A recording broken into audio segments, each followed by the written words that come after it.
sin da quando mi è stata conferita la delega come Ministro per le disabilità dal Presidente Draghi, la nostra attenzione si è concentrata fondamentalmente su due aspetti centrali che impattano sulla quotidianità delle persone più fragili, quindi sia gli anziani che le persone con disabilità, e che sono i due grandi temi, che uno è l'accessibilità e l'altro il progetto di vita indipendente. Sono due aspetti anche tra loro strettamente interconnessi, perché senza accessibilità dei luoghi è anche difficile realizzare la vita indipendente. E il percorso che viene avviato da voi oggi coniuga veramente questi due aspetti. Da un lato l'accessibilità, in questo caso della propria abitazione, partendo da una prima valutazione per l'abbattimento delle barriere architettoniche, e dall'altro è quello di mettere la persona anziana nelle migliori condizioni per vivere la propria abitazione, rendendola così più funzionale e sicura, e grazie a questo anche alle nuove tecnologie. In questo modo si porta veramente la persona al centro della propria vita, di cui ne deve essere protagonista. E sono questi anche degli aspetti che sono oggetto di misure e progetti all'interno dello stesso Piano Nazionale di Ripresa e Resilienza, nella quale voglio qui ancora ricordare vi sono degli stanziamenti che ricadono nella vita quotidiana delle persone con disabilità per un ammontare di oltre 6 miliardi di euro. E sul tema poi in particolare dell'abbattimento delle barriere architettoniche siamo anche intervenuti anche in maniera diretta, prevedendo, questo è stato fatto nel decreto legge semplificazioni, l'applicazione del super bonus del 110%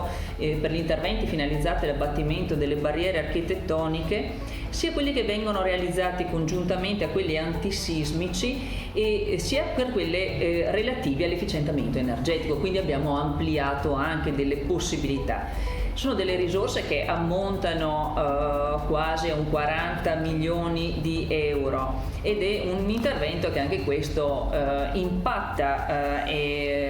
sia sul versante economico, ma dà così anche una grande opportunità. Quindi è anche possibile non solo avere l'abbattimento delle barriere, ma anche a creare anche un rilancio anche nei relativi comparti.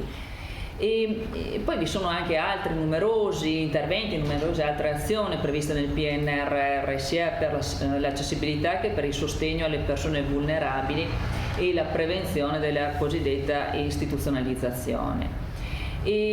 Ma al fine di rendere veramente concreto il progetto di vita indipendente abbiamo promosso, e sarà uno dei nostri grandi anche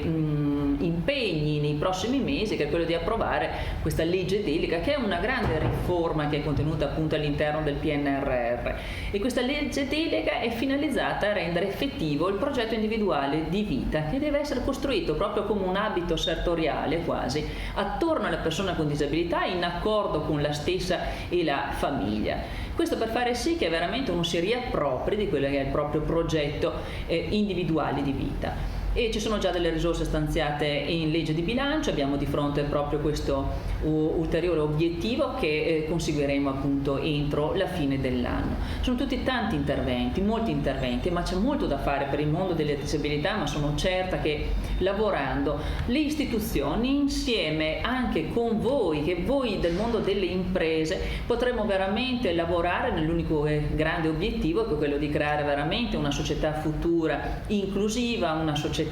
civile, una società veramente del futuro, una società moderna.